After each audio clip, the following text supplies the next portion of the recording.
Bonjour tout le monde, bienvenue à ce nouvel épisode du podcast L'État financier. Donc encore une fois aujourd'hui en compagnie de mon collègue Gabriel. Salut tout le monde, salut JP. Et pour ce nouvel épisode de la saison 4, ce 15e pour être exact, on vous fait un format, on se l'est noté d'ailleurs en off, Gab et moi, là. On vous fait un au son de la cloche et dans vos poches, là. Donc on dirait qu'on est de retour à la saison 1, épisode 1, là. Ouais, c'est vrai. De retour aux sources. On le fait plus assez souvent, là, certains diront. Là, on fait quand même un mix et c'était ça le but là, au fil des différentes saisons, la saison 2 et la saison 3, là, qui ont amené d'autres segments. On voulait varier un petit peu et élargir les discussions au-delà de la finance de marché et finance perso, mais ça reste bien évidemment nos segments forts et ce qui a fondé le podcast. Donc vous allez voir deux éléments assez intéressants. Un plus théorique en deuxième partie et un premier qui fait les manchettes, vous allez le voir dans quelques minutes. Mais avant toute chose et de manière extrêmement importante là, dans l'épisode d'aujourd'hui, je vais te laisser Gab faire le disclaimer classique de début d'épisode. Ouais, je dois t'avouer, il va avoir plus de pertinence que sur les sujets. Parfois, on discute d'économie. Évidemment, tout ce qu'on parle aujourd'hui, il s'agit que de notre opinion personnelle. Il ne s'agit pas d'une recommandation officielle pour tel ou tel placement. On vous invite toujours à prendre contact avec un expert. Quiconque est autorisé aussi à vous fournir du conseil et des recommandations. Lui seul ou elle seule sera en mesure de valider avec vous quels sont les meilleurs produits et les meilleurs titres adaptés à vos besoins. J'en profite pour faire un petit message, évidemment, déjà pour vous remercier encore une fois pour votre fidélité. Les gens vont se dire que c'est pas vraiment spécial parce que je le dis à chaque semaine, mais vraiment très surpris aussi des bons chiffres sur YouTube cette semaine. Donc merci à tous et continuez, c'est ça, à mettre, à partager notre contenu s'il vous plaît, à mettre les petits likes. Vous savez que c'est hyper important pour nous, pour notre référencement. Surtout que vous le savez, c'est pas toujours très facile de discuter avec vous par le lien du feed podcast, donc avec Apple Podcast et autres, avec Spotify. Alors n'hésitez pas, vous savez que YouTube c'est vraiment votre espace pour discuter, pour échanger avec nous. Sinon, vous le savez, il y a toujours l'adresse mail qui est en lien. Donc en tout cas, merci à Exact. Puis tu tous. sais, même je rajouterais, j'en chéris avec le fait de c'est arrivé dans le passé de certaines personnes d'aller mettre un commentaire sur un sujet qui les intéressait. En général, là, c'est quelque chose qu'on accueille à bras ouverts. On vous le dit, là, c'est votre podcast également. On a toujours de l'inspiration, là, comme on le dit, ça va faire 2 ans où on fait un épisode à chaque semaine, publié les lundis ou les mardis. Donc on est constant, on a en masse de sujets à vous parler, mais effectivement, si vous en avez qui vous intéressent particulièrement, que peut-être on n'a pas déjà parlé, allez les mettre dans les commentaires YouTube. Là, on va regarder bien évidemment et le traiter dans les meilleurs délais. Je pense même la dernière l'occurrence la plus récente, on l'avait fait là, dès l'épisode suivant concernant la commodité de l'argent. Donc encore une C'est fois, vrai, je me souviens de celui-là. n'hésitez pas à les commenter. Mais d'ici là, on vous fait l'épisode d'aujourd'hui et on commence ça en force avec le au son de la cloche. Parfait. Donc sujet d'aujourd'hui pour le haut son de la cloche. On l'a dit, ça court les manchettes et avec raison. Faudrait presque que je fasse un disclaimer de début de segment qui est, je m'excuse à nouveau à tous nos auditeurs et à toute la communauté de vous parler à nouveau d'un sujet lié à Elon Musk. Mais Elon Musk fait encore une fois les manchettes la semaine qui vient de se terminer et probablement pour bien des semaines à venir et bien des mois à venir avec son acquisition là, au niveau de Twitter de 9,2% des actions en circulation, ce qui en fait du jour au lendemain l'actionnaire principal, pas majoritaire à noter, mais bien l'actionnaire principal de Twitter, de ce magnifique réseau social-là qui a été fondé en mars 2006. Souvenez-vous, là, c'était Jack Dorsey qui était un des fondateurs. Là. Il y en avait quelques-uns d'autres d'ailleurs qui avaient fondé avec lui. Là. Je crois que je les avais sortis quelque part. Mais officiellement, c'est une transaction qui est significative. Un, parce que je crois que c'était fait, pour être exact, là, de mémoire, c'est sorti public la semaine qui vient de se terminer, mais ça date du 14 mars. Là. Et le résultat, bien évidemment, dès que l'annonce a été faite publiquement, on a parlé là, d'une croissance quand même assez imposante. Là. Il y a eu, je crois, 27% de croissance ou de stock surge de la journée où ça a été annoncé. A été de 27% au niveau de Twitter, un titre qui, on va en parler dans les prochaines minutes, là, faisait partie un peu des blue chips, mais n'avait pas une énorme croissance. Était, à mon avis, un petit peu stagnant. Pour vous donner d'autres faits, là, comme je vous avais dit, la fondation, il y avait aussi M. Noah Glass, Stone et Evan Williams, trois individus que personnellement je connais beaucoup moins que Jack Dorsey, qui était le CEO et un peu le visage de Twitter là, de 2006 jusqu'à 2021, lorsqu'il a quitté son poste de CEO, novembre 2021 pour être exact. Et aussi, ce qui est intéressant, et c'est un peu là, Gab, où je te relancerai la balle, là, Twitter est à peu près à 300 millions d'utilisateurs actifs. Twitter aussi a eu une performance quand même assez intéressante comme la majorité des médias sociaux durant la pandémie, mais on voit que cette espèce d'effervescence-là des 2 dernières années s'estompe assez drastiquement. On a, je crois que c'est le tiers des utilisateurs actifs qui publient la totalité des tweets publiés par jour, là. Donc ça vous donne une idée que c'est un peu le même, les mêmes personnes qui vont l'utiliser.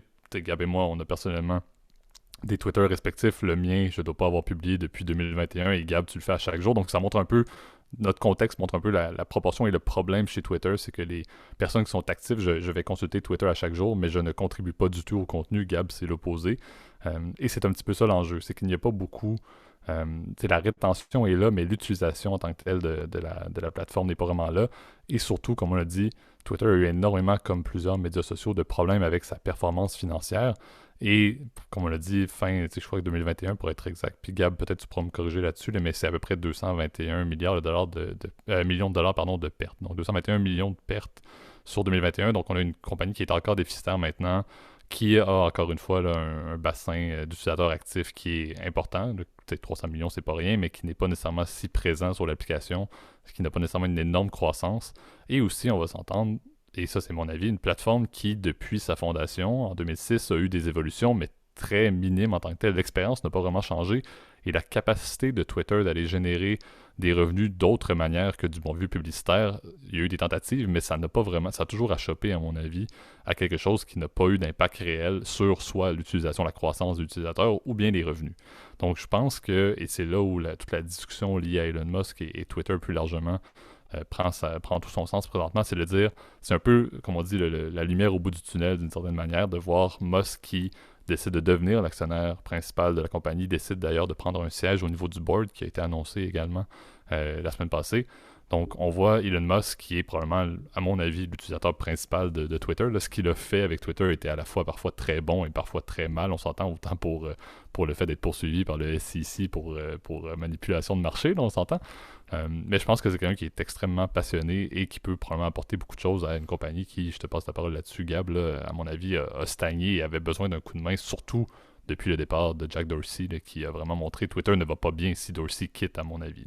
Bah après, il y a plusieurs raisons aussi qui prouvaient aussi qu'on poussait Dorsey à sortir, si tu veux, de la compagnie. Faut rappeler que le CEO actuel, Monsieur Agrawal, donc qui est un ancien de Yahoo, je crois, et de Google aussi, euh, avait rejoint la compagnie en 2019 en tant que Chief Technology Officer. Donc c'était quand même quelqu'un qui était censé prendre la relève, tu vois, de Dorsey. Je pense qu'il était aussi très occupé parce que tu sais qu'il déplace aussi une partie de son temps entre Twitter et Square, qui est son autre compagnie qui est plus dans les services financiers. On le souvient là, avec la Cash App, bref, les terminaux de paiement mobile. On en a déjà parlé 50 fois, donc je ne vais pas non plus en reparler une fois supplémentaire. Mais c'est là où c'est assez intéressant, c'est que Twitter a un modèle d'affaires qui est assez compliqué à comprendre. C'est que oui, comme la plupart des réseaux sociaux, ils font de l'argent grâce à la publicité, mais on voit que cette plateforme-là a plus de difficultés, si tu veux, à marketer, si tu veux, sa différence au niveau de la publicité. La communauté de Twitter, c'est un esprit très particulier. On sait que oui, tu as une croissance du nombre d'utilisateurs, mais qui n'est pas non plus phénoménale. On sait que Twitter, c'est un réseau social pour des gens qui aiment, comment dire, ce concept d'écrire en très peu de mots. Tu vois, à l'époque, tu avais la limite des 140 caractères, je crois, qui a été abolie depuis 2-3 ans, là, à présent. Donc maintenant, on est passé à 280 caractères, puis la possibilité de faire des conversations, donc des feeds avec plusieurs tweets. Tu vois, moi, j'adore Twitter personnellement parce que c'est une façon super pratique même de pouvoir s'informer, de suivre l'actualité, suivre des journaux, etc., les gens que tu apprécies. Tu vois, et je pense que c'est fait aussi surtout pour des personnalités publiques, tu vois, pour avoir une discussion sur tel ou tel sujet, c'est vraiment pratique. En revanche, je trouve que moi, de mon côté, et là je te parle pour moi-même, je trouve que l'ambiance s'est vraiment détériorée ces derniers mois. Tu vois, où tu as une apparition, tu vois, de la culture vraiment du troll, etc., de l'extrême droite, si tu veux, mais vraiment décomplexé, si tu veux. J'ai pas de problème à ce que tu votes, par exemple. On le sait qu'on a nos élections françaises, et on va en parler peut-être dans un autre sujet une prochaine fois, mais avec des candidats, je respecte, tu sais, que tu sois extrême droite, mais ça part à l'insulte, ça part en troll, en bashing, etc. Et c'est vrai que c'est deux visions qui s'opposent. Tu as le côté Elion qui se dit on est dans un espace public, on devrait avoir une liberté d'expression totale. Et la vision qui était celle d'Agrawal et celle de Dorsey, qui est de dire la liberté d'expression existe, tu vois, tu as le droit de t'exprimer, mais ça doit être quand même soumis à à certaines règles, tu veux, de courtoisie élémentaire. Et je pense que c'est plus dans ma vision là. En revanche, cette règle-là a été très critiquée. Elle fait qu'aujourd'hui, tu as des gens qui se font bannir leur compte très facilement. Donc, c'est vraiment deux visions qui s'opposent là-dessus au niveau de Twitter. Et je trouve que malheureusement, la difficulté, c'est ça, c'est trouver des nouveaux utilisateurs. On sait que c'est plus compliqué. Aujourd'hui, les gens se tournent, surtout les jeunes, se tournent beaucoup plus sur les plateformes comme TikTok ou Instagram, qui sont vraiment, tu vois, les deux grosses plateformes, si tu veux, qui aujourd'hui drainent du contenu et drainent de la publicité. Alors que Twitter, si tu veux, à part des hashtags sponsorisés, je vois pas trop ce que tu peux faire et des pubs sur le côté en haut à droite. Mais tu sais, aujourd'hui, la plupart des gens, ils ont un bloqueur de publicitaire, donc ils n'ont pas besoin de voir ça. Leur service qui s'appelle Twitter Blue, qui permet de... Je crois qu'ils ont lancé il y a 1 ou 2 ans. Il permet maintenant d'annuler les tweets à la dernière minute. Donc tu vois, si tu as fait une erreur de frappe, ça te permet de l'annuler, etc. Ou d'avoir des statistiques plus précises sur tes tweets. J'ai pas l'impression que c'est un franc succès. Je sais que ça existe, mais je connais personnellement personne qui utilise ce service-là, qui paye pour avoir ça. Tu vois, c'est un peu... Ça devrait être un peu inclus, entre guillemets, dans les fonctionnalités de base du produit. Donc c'est vrai que tu as bien raison, JP. J'ai du mal à voir en fait quelle stratégie ils vont avoir pour essayer de relancer la machine et surtout arrêter d'être dans des pertes, parce que c'est bien beau d'avoir une entreprise, mais tu peux pas à vie avoir des pertes. Alors est-ce que l'apport de Musk, comment dire, va permettre de pouvoir justement d'insuffler une nouvelle vision, peut-être des nouvelles idées, une nouvelle stratégie? Je dois t'avouer, je pense que c'est peut-être pas une mauvaise chose, mais concrètement, qu'est-ce qu'on peut faire? Je ne sais pas, tu vois. Est-ce qu'on pourrait pas se rapprocher d'un modèle un peu comme Reddit, qui est ce côté un peu communautaire, etc., avec des micro-communautés que moi j'aime beaucoup. C'est peut-être ça aussi qui va arriver, tu vois. Et je pense que il y a beaucoup d'options pour Twitter, mais la question c'est laquelle ils vont prendre. Ça reste encore très dur à évaluer, là. Ben exact. Puis tu sais, je crois que l'arrivée de Musk, on l'a dit, là, Musk a une personnalité qui est très polarisante, mais c'est quelqu'un qui, lorsqu'il est passionné par quelque chose, ne va pas laisser tomber en général le projet. Donc on s'entend que Twitter, il n'est pas fondateur du tout, mais il est très évidemment passionné par cette compagnie-là, et donc sa présence sur le board et sa présence actuelle en tant qu'actionnaire principal fait quand même un peu de...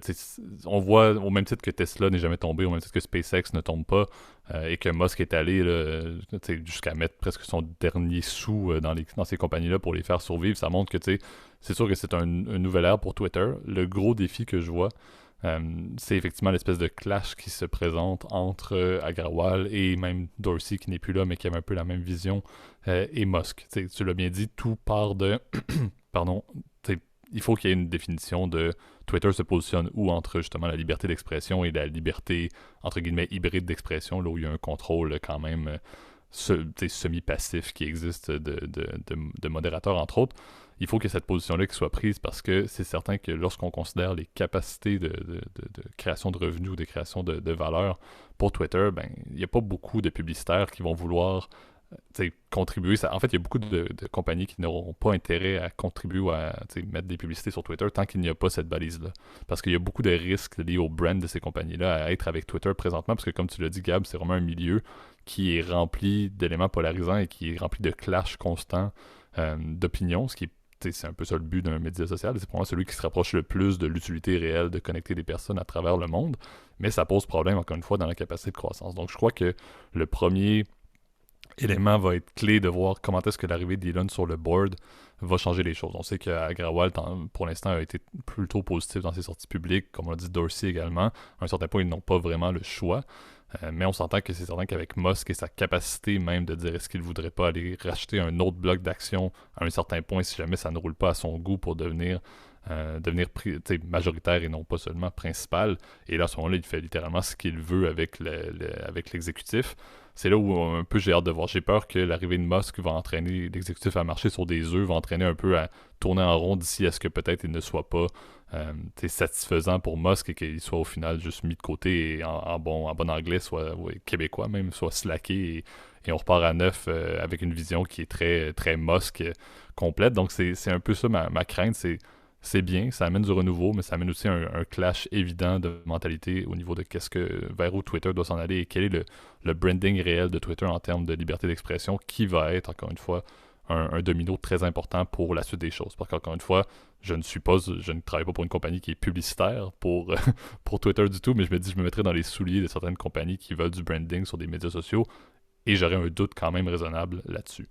L'autre point qui est intéressant également avec Twitter, au-delà de ça, c'est cette compagnie-là est quand même extrêmement exposée au niveau des risques d'offres hostiles, entre autres, parce que les fondateurs, par rapport aux autres médias sociaux là, que sont Facebook et même, on peut parler même des compagnies tech, là, Google, Amazon, etc., les fondateurs n'ont pas d'action privilégiée, entre guillemets, ou avec multivotante. Donc, il n'y a pas vraiment de protection réelle face à une offre hostile externe, par exemple, pour Twitter, ce qui fait en sorte qu'il y a, encore une fois, non seulement l'arrivée de Musk amène un peu d'instabilité, un clash entre la direction et le principal actionnaire, mais également il y a toujours ce risque-là qui fait en sorte que Twitter pourrait être techniquement racheté. C'est gros, encore une fois, ça serait une énorme transaction, mais Twitter pourrait être racheté relativement facilement avec une offre hostile parce qu'il n'y a pas nécessairement de contrôle très drastique ou de limitation avec des actions multivotantes pour les fondateurs. Donc, c'est ce qui m'inquiète un peu dans cette transaction-là. Transaction très intéressante. Un peu de renouveau, on s'entend, c'est pas petit, là, c'est 2,89 milliards de dollars, là, la part de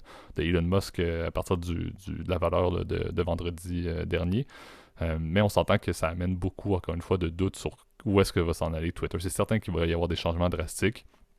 Parce qu'encore une fois, il y a un clash d'idéologie et il y a aussi ce looming risk du fait que Twitter pourrait très bien avoir une acquisition à un certain point. Donc, c'est un peu, pas c'est un peu inquiétant, mais je me dis pour la base d'utilisateurs et pour l'espèce de plan que Agrawal a mis en place depuis son arrivée après le départ en novembre 2021 de Dorsey, là, je me dis pour son plan, il peut quasiment le mettre aux poubelles et repartir à neuf parce que il n'y a plus rien qui tient par rapport à sa vision. Donc, c'est un petit peu ça qui est embêtant. L'exécutif se fait un petit peu mettre des bâtons dans les roues à première vue.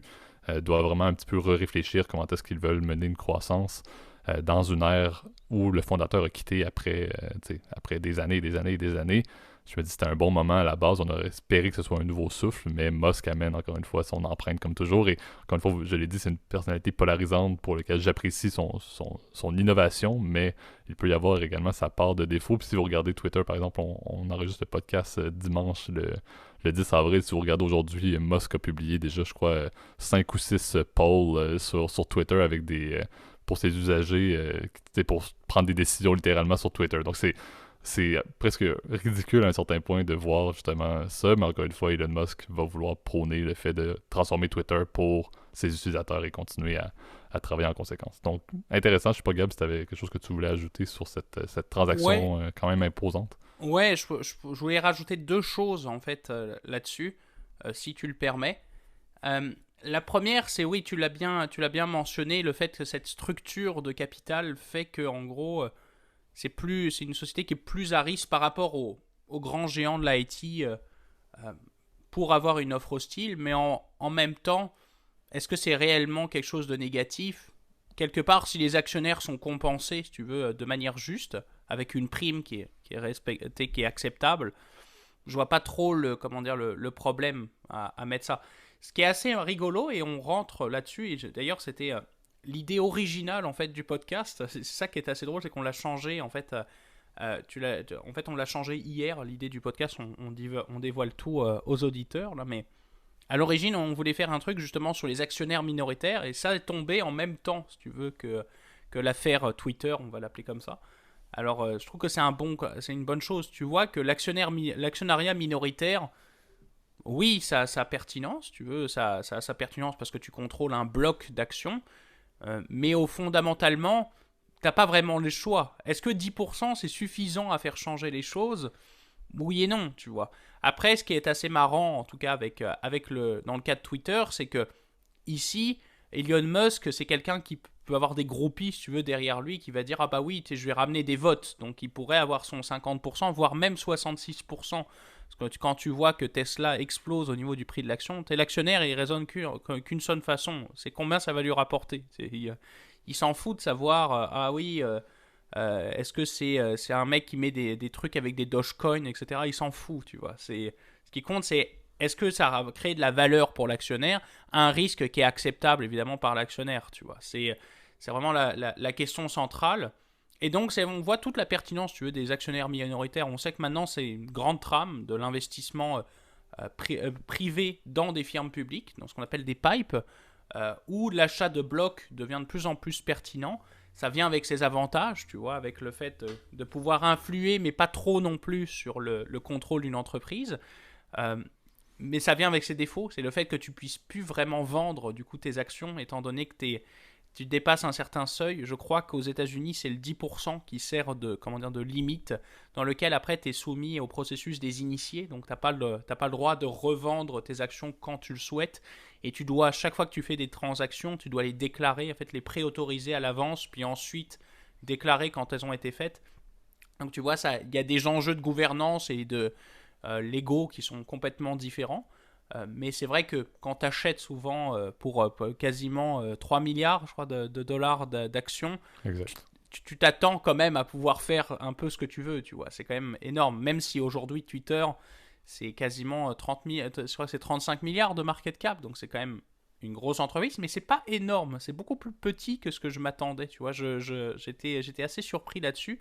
Alors que tu vois l'autre compagnie de Dorsey, donc en l'occurrence Block Square, là, donc le nouveau nom, je crois que c'est un peu plus de 80 milliards, tu vois, de market cap, ce qui est énorme. Et tu vois, ça a perdu beaucoup par rapport au sommet. On était à quasiment 250 milliards de market cap, tu vois, ce qui est énorme. Et c'est la question qu'on va se poser aussi, c'est comment ils étendent leur base d'utilisateurs, en sachant aussi que les publicitaires aujourd'hui sont contraints aussi à d'énormes risques, on va dire des risques politiques, et je te dirais plus des risques réputationnels. Tu sais, on en avait déjà Exact. parlé, je crois dans plusieurs épisodes précédemment, et tu en as touché un mot en quelques secondes.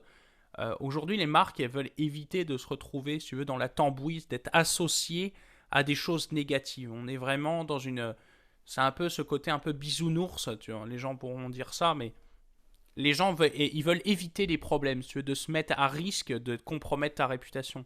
Et le fait d'être associé, si tu veux, à Twitter, qui est quand même un réseau social quand même énorme, que tu peux pas négliger dans une stratégie communication, marketing.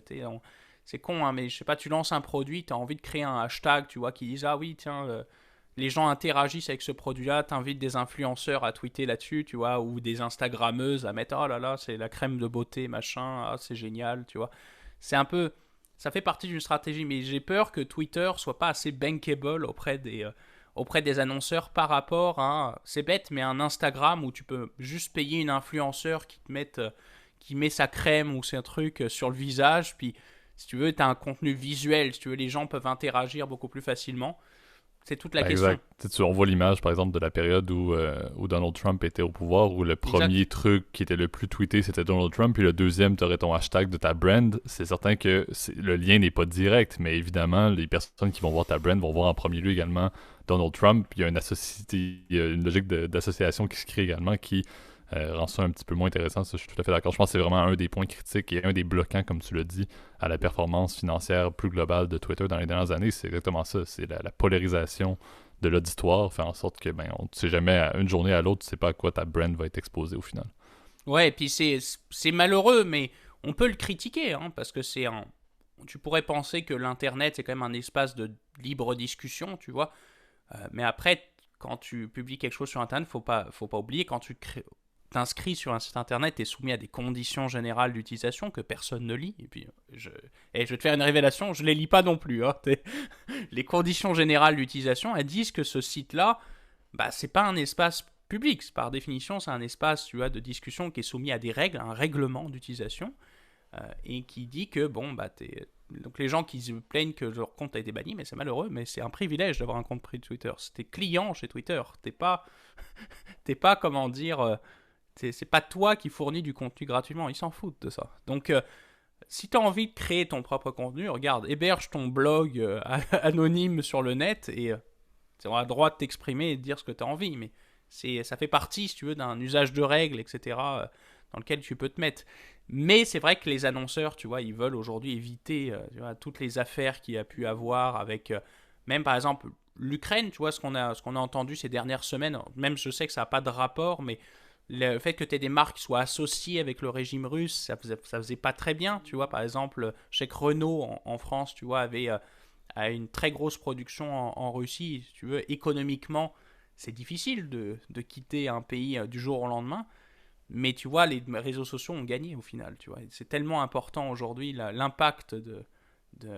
Excuse-moi pour l'anglicisme d'ailleurs, parce qu'un impact, c'est un anglicisme, mais les conséquences, tu veux, et l'influence des réseaux sociaux est évidemment hyper importante aujourd'hui. Tu vois, mais les décideurs politiques, les législateurs, évidemment, prennent en compte l'opinion des réseaux sociaux pour prendre des décisions qui sont cruciales. Tu vois. Alors, on pourrait avoir la même réflexion en passant pour Facebook. On sait qu'ils ont été pas mal dans le trouble avec leurs histoires en tout cas de données personnelles il y a quelques mois de ça, quand il y avait eu les révélations il y a quelques temps avec l'histoire avec Donald Trump, justement, qu'ils utilisaient et revendaient les données. Tu vois, il y a énormément de réflexions à avoir. On sait que Facebook aussi, au niveau du nombre d'utilisateurs, ils ont les mêmes problèmes aussi que Twitter, même si le fait qu'ils ont tellement de plateformes Facebook avec WhatsApp, Instagram, tu vois, ils sont capables de diversifier. Mais la question est de savoir, est-ce que Twitter va garder sa place telle qu'elle l'a aujourd'hui? Ça risque d'être difficile s'il n'y a pas un changement drastique, tu veux, de vision et peut-être de contenu. Dernier point, et je te promets, après je me tais. Je sais que je fais des épisodes de plus en plus longs, donc, j'en suis vraiment désolé. Twitter a quand même fait un contenu en tant que podcasteur, créateur de contenu sur le net, qui s'appelle Twitter Space, pardon, qui est assez intéressant, tu vois, qui est comme un système de podcast mais en live, dans lequel tu peux interroger avec ta communauté. Je pense que ça peut être un truc intéressant auquel tu peux aller regarder, en sachant que l'univers du podcast, et tu vois, on en fait partie. Et je trouve quelque chose de plus en plus appealing. C'est comme du contenu radio, mais que tu peux écouter en tout temps. Donc, je trouve ça assez intéressant. Et tu vois, mixer ce nouveau web radio, en fait, c'est une espèce de web radio. Je trouve ça assez intéressant. Exact. Mais tu sais, je pense que ça va être à suivre justement sur ce que Musk va amener. On l'a dit, on va en entendre parler assez fréquemment parce que c'est un être très polarisant. Mais comme tu l'as dit, je pense que de revenir aux sources de qu'est-ce qui fonctionne pour Twitter, c'est quoi le modèle qui a fonctionné pour Twitter depuis toujours, c'est le rapprochement entre la population pardon, et des célébrités, des personnalités politiques, etc. De couper les barrières qui semblent exister dans la communication entre différents individus. Je pense que c'est ça la force de Twitter et ils doivent bâtir là-dessus avec différents modèles et surtout avec une trame, comme on l'a dit, là, en termes d'image et d'expression qui soit mieux définie que ce que c'est le cas présentement. Si on a bien évidemment d'autres points à reparler, on risque d'en reparler dans les prochains mois, mais pour l'instant, c'était surtout centré sur ce qui a fait couler beaucoup d'encre dans les derniers jours. Passons maintenant, par contre, à notre deuxième segment, le segment Dans vos poches. Parfait. Donc, deuxième sujet là, qui nous a été proposé par Gab, je l'ai dit, là, un petit peu plus théorique là, en tant que tel. On voulait vous parler là, de la différence et on va utiliser beaucoup d'anglicisme parce que la francisation n'est pas super appealing et ne dit pas grand-chose sur le terme. On veut parler des ADR et des EDR. Donc ADR, les American Depository Receipt, et EDR, les European Depository Receipt, qui sont, d'une certaine manière, là, une sécurité négociable et qui est émise par une banque, soit une banque américaine pour des ADR ou une banque européenne pour des EDR. Dans un marché public, là, bien évidemment, du pays ou du secteur, pour une compagnie listée qui n'est pas européenne pour les EDR et qui n'est pas américaine pour les EDR. Donc, c'est d'une certaine manière le fait qu'une banque, par exemple américaine, si on prend les EDR, une banque américaine va émettre un titre, surtout je crois que pour les États-Unis, ça se passe sur le Nasdaq ou à New York de mémoire, là, va lister un titre qui va représenter par exemple une compagnie japonaise. Donc ça va être l'équivalent du listing à Tokyo, par exemple, d'une compagnie japonaise en yens, qui va être émis par une banque aux États-Unis en dollars américains, qui va verser des dividendes en dollars américains, qui va au final suivre le cours du titre de l'action là, au Japon, mais tout ça en devises US, tout ça accessible sur des bourses également américaines. L'exemple japonais est peut-être moins pertinent parce que la bourse japonaise se porte quand même assez bien pour des investissements étrangers, mais ça se passe souvent pour des titres qui sont un petit peu peut-être moins accessibles ou dans des places boursières qui sont peut-être moins d'intérêt pour par exemple, si on parle ici là, de l'Occident. L'intérêt d'ailleurs de tout ça, là, et on va parler un petit peu plus en détail, là, il y a quand même des structures, mais ce qui est important à noter, c'est que les transactions vont toujours être considérées comme étant des transactions over-the-counter ou OTC pour ce genre de transactions sur des ADR ou des EDR, bien évidemment. Donc, un sujet quand même assez intéressant de voir quel est l'intérêt, au final, de l'exemple que j'ai parlé, entre investir soit sur le continent américain dans un ADR ou dans la zone euro, dans un EDR, plutôt que d'investir dans le listing premier d'une compagnie internationale, par exemple. il y a une question là-dessus et aussi, je te passe la parole tout de suite, Cab, là-dessus, mais on pourra également essayer de distinguer les différents types, parce qu'il y a des types, il y a des levels également de depository receipts qui sont quand même intéressants à comprendre également, puis qui viennent rajouter un petit peu plus de granularité au niveau de la structure de ces instruments-là. Parce qu'à première vue, ça a l'air d'être en bon anglais, c'est comme un copycat en devise locale d'un titre international, en gros émis par une banque là, américaine par exemple. Mais en tant que tel, il y a beaucoup d'éléments quand même très intéressants aussi sur le côté reporting et sur le côté également, est-ce qu'il y a ou non, par exemple, et là je fais un peu un spoiler pour les sponsored versus unsponsored, mais est-ce qu'il y a un lien ou non avec la compagnie qui a émis son titre, par exemple au Japon? Est-ce que la banque américaine a ou non une entente? Donc il y a quand même des distinctions quand même assez notoires. Et puis je sais, Gab, que tu avais quelques opinions sur les pour et les contre en tant que petit investisseur, de te retourner vers ça dans un portefeuille évident. Toujours, et je le rappelle pour ce segment-là, toujours en mode opinion, bien évidemment. Oui, exact. On le rappellera jamais assez, mais je vais juste expliquer en fait ce qui m'a poussé, si tu veux, à vous parler de ce sujet-là. C'est que j'ai reçu l'autre jour un message d'un bon ami à moi qui se reconnaîtra s'il écoute. Je ne sais pas si c'est le cas, mais qui m'envoie un message l'autre jour avec un Netflix CDR. Donc un CDR, c'est un Canadian Depository Receipt. C'est la même chose, hein. ADR, EDR, CDR, tout ça, c'est en gros, c'est dans quel pays le titre est listé, où est-ce qu'il est, comment dire, échangé. Donc un CDR de Netflix. Et il me dit, est-ce que je devrais l'acheter? Ben, je lui dis, malheureusement, enfin, si tu as la possibilité de l'acheter la vraie action, fais-le. Parce qu'un CDR, en fait, ou un ADR, etc., ce n'est qu'un espèce de shell company, donc une compagnie écran, en fait, qui va faire office de posséder, en fait, les actions pour toi. Et alors, quel est l'intérêt en sachant que, bon, tu pourrais les acheter directement? Alors, l'intérêt, je vais te le dire, et c'est le principal, je pense que c'est l'accessibilité. C'est le fait que tu n'es pas obligé d'acheter par exemple des titres à l'étranger. Alors par exemple quand tu utilises en plus ta devise locale, ça t'évite les frais de change, le taux de change qui est appliqué. Même si cet argument-là, il peut être contrebalancé, c'est comme la valeur de l'action est déterminée derrière, donc par exemple Netflix, elle est déterminée en dollars américains, et ben la valeur en dollars canadiens de l'autre côté, elle va suivre les fluctuations, l'appréciation ou la dépréciation du dollar américain, tu vois, par rapport au canadien. Même chose pour l'euro. Et je vais te dire quand même, c'est quand même pratique, surtout pour des marchés qui sont peu accessibles pour le client, tu vois. Par exemple, je vais te donner un exemple, moi j'ai un très bon ami, par exemple, qui possède des actions européennes. Et ben c'est vrai que c'est un peu pénible à acheter sur une plateforme nord-américaine. C'est souvent assez dispendieux. Tu dois payer des frais de courtage auprès d'une société qui est spécialisée dans le courtage de titres européens. La plupart des brokers, par exemple nord-américains, ne me permettent pas de trader en Europe.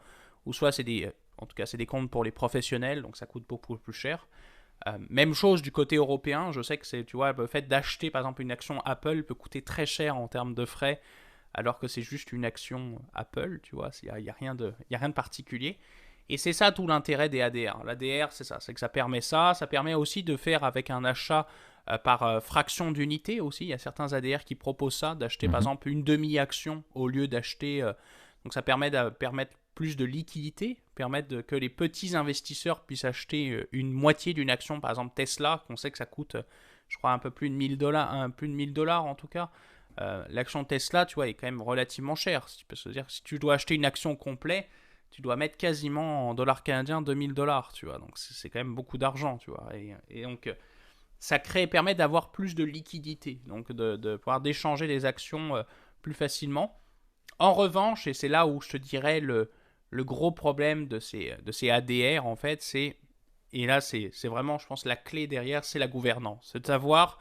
Est-ce que tu possèdes réellement une action Netflix? Dans mon cas que je vais te citer, la réponse est non, en fait. Tu possèdes une fraction d'une société qui possède des actions Netflix. Donc, tu n'es pas propriétaire à 100% en tout cas de cette structure juridique, de tes actions qui vraiment en papier. Et c'est vrai que ça peut être un problème en termes de gouvernance. La question est de savoir, est-ce que tu as un mécanisme qui permet d'avoir... quand tu achètes ce ADR, qui te permettent, si tu veux, de pouvoir exercer les actions que tu as à l'intérieur de ce bassin-là. Là, dans la plupart du temps, oui, c'est le cas. Et c'est le cas particulièrement dans, tu m'as écorché les mots, dans les sponsored ADRs. Donc un sponsor ADR, c'est un ADR en fait qui est créé en fait en partenariat avec la société émettrice. Tu vois, la société émettrice, elle a pas envie, elle a envie par exemple de s'ouvrir aux capitaux d'investisseurs, je sais pas, imaginons que ce soit un japonais, un capitaux canadien par exemple, ou européen veut s'ouvrir aux capitaux américains, et ben elle peut ouvrir un ADR justement pour pouvoir avoir des investisseurs plus facilement dans un pays sans devoir passer par le processus long de devoir relister ton action, etc. Les ADR, ils ont des règles, je crois, de listing plus faciles, tu vois, que les autres actions. Et ils sont négociés la plupart du temps, tu l'as bien dit, over the counter. C'est-à-dire qu'il n'y a pas de listing direct. C'est-à-dire qu'il y a un marché qui se crée, en fait, entre différents brokers, tu vois. Et c'est un marché qui est dit tertiaire, donc qui est moins liquide que le marché secondaire qu'on connaît. Mais il y a quand même des échanges qui se font et ça fait que tu peux investir plus facilement d'un côté. Et ça, je pense que c'est là. Quand c'est un sponsor ADR, j'ai pas vraiment de problème. Le problème, c'est quand c'est plutôt des unsponsored ADR qui sont pour le coup un peu moins transparents pour le coup, là. Exact, parce que tu sais, unsponsored, c'est quand même simple à comprendre. C'est qu'il n'y a pas directement de connexion entre la banque qui a fait l'émission, par exemple, aux États-Unis et la compagnie qui est listée, par exemple, au Japon, l'exemple qu'on donne depuis tout à l'heure. Ce qui est intéressant également à noter, c'est qu'un sponsor, en général, tu vas en avoir un seul. De par l'entente qui a été faite entre la banque américaine et la compagnie listée japonaise, il y en a un seul qui va être publié. Il y a de l'intérêt, comme tu le dis, pour celui-ci. Donc, un sponsor, en général, va être un modèle plutôt efficient. C'est souvent celui qui est privilégié, d'ailleurs. Alors qu'un unsponsored, comme on le dit, n'ayant pas de lien direct, ben, on pourrait avoir 4, 5, 6 banques américaines. C'est pas tout le temps le cas, bien évidemment, là, mais il pourrait avoir autant d'émissions de unsponsored ADR sur une compagnie japonaise, par exemple, sans aucun problème, parce qu'il n'y a pas d'entente directe entre les deux. Donc ça, c'est le premier point. Je voulais également ajouter quelque chose pour que les personnes vraiment visualisent comment un ADR ou un EDR ou un CDR, n'importe quel depository receipt fonctionne. C'est plutôt simple. C'est si, par exemple, la banque américaine veut émettre un ADR justement là, sur le NYSE ou sur le Nasdaq, mais au final, ce qu'elle doit faire en premier lieu, c'est d'aller obtenir un bloc d'actions dans le marché, par exemple, japonais, donc un bloc d'actions en devise US sur le marché japonais, qu'elle le maintienne en inventaire, et à partir du moment où la banque en question a suffisamment acheté ce bloc-là en yens, par exemple, ben c'est là qu'elle peut officiellement regarder pour faire le listing du ADR. Donc, c'est intéressant de bien comprendre que cette banque-là doit avoir en sa possession un inventaire de ces titres-là, justement, et comme tu l'as dit, le visuel que tu as présenté, Gab, qui est en premier lieu un depository receipt, peu importe de quelle zone, c'est une part dans une banque qui détient un bloc d'actions, mais c'est la banque qui détient ce bloc d'actions-là en premier lieu en inventaire. C'est pas le petit détenteur du ADR ou de la part dans le ADR. Donc, très intéressant de comprendre cette logique-là, de comment est-ce que ces depository receipts-là sont mis en place. Et tu l'as soulevé, l'autre point, au-delà des sponsored versus unsponsored ADR, il y a également les niveaux. Et c'est vraiment au niveau de cette logique-là qu'il y a tout l'ensemble du compliance. Les niveaux 1, 2 et 3, pour être exact. C'est pas super complexe, mais on va pas trop entrer dans les détails. Le niveau 1, c'est le plus basique. La logique est que l'émission ou la transaction peut être faite, mais il n'y a pas justement de capacité d'augmenter le capital, par exemple, pour la compagnie initialement listée. Donc lorsqu'on parle de sponsor ADR, niveau 1, encore une fois, c'est juste, on a un bloc, on peut le vendre en dollars US aux States, mais la banque ne pourrait pas émettre du nouveau capital aux États-Unis pour la compagnie initiale. Donc, la SEC, les régulations sont par exemple beaucoup plus faibles pour un niveau 1. Le niveau 2, c'est un peu un in-between. Là. Encore une fois, il y a un petit peu plus de régulation, mais il n'y a pas forcément non plus de capacité d'augmenter le capital au compte de la compagnie japonaise, par exemple, par la banque américaine. Mais c'est un petit peu plus visible, il y a un petit peu plus de volume de trading aussi sur un niveau 2.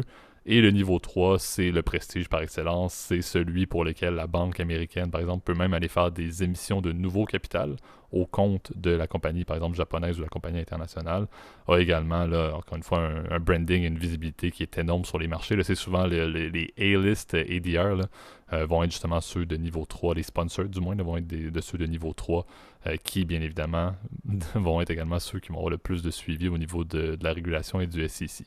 Donc, un modèle quand même assez intéressant, un modèle, encore une fois, hybride, tu l'as dit, là, dans les avantages, je pense que c'est quand même assez concret pour certains types de compagnies, mais et pour nos amis européens, ayez la vision, par exemple, d'un Canadien à Montréal qui voudrait acheter une compagnie listée à Stockholm en SEK, là.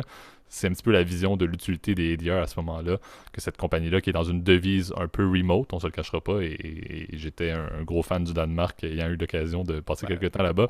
Confond pas le SEC et le DKK en revanche. C'est ça que je dis, non mais alors ça c'est la même logique, le DKK à Copenhague, le SEC à Stockholm, le NOK à Oslo, toutes ces places boursières-là et toutes les compagnies qui sont listées, il y en a des compagnies très intéressantes encore une fois, là, comme je dis, mon passage voisin en Scandinavie au Danemark m'a amené à découvrir un volet commercial très intéressant, mais qui, maintenant que je suis de retour au Canada, ne m'intéresse pas beaucoup de par l'accès à la devise et l'accès à ces places boursières-là. Donc, par exemple, la vision est que l'intérêt d'avoir un ADR, par exemple, ou un CDR sur une compagnie scandinave dans une devise remote que sont les SEC, le NOK et le DKK, prend toute sa pertinence, à mon avis, à ce moment-là, pour les petits investisseurs. Mais comme tu l'as dit, il y a des questions quand même sur le fait qu'il faut se détromper sur le fait et être bien conscient de quels sont nos droits par rapport à cette part-là qu'on obtient. C'est très, très, très important d'avoir justement de la transparence là-dessus avant d'investir, parce que c'est pas comme si j'achetais un titre de Bombardier demain matin et que j'avais un droit votant sur une compagnie canadienne locale et tout, que j'ai aucun doute en ayant une action ordinaire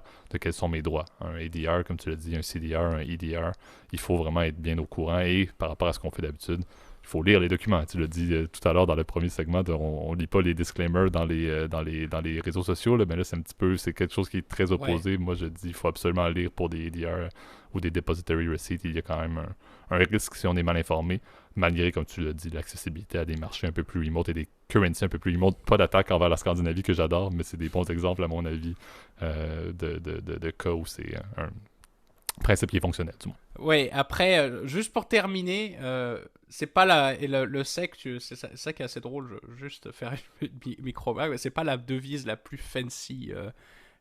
Celle que j'ai toujours trouvée drôle, là, c'est les couronnes, je crois, c'est en République tchèque.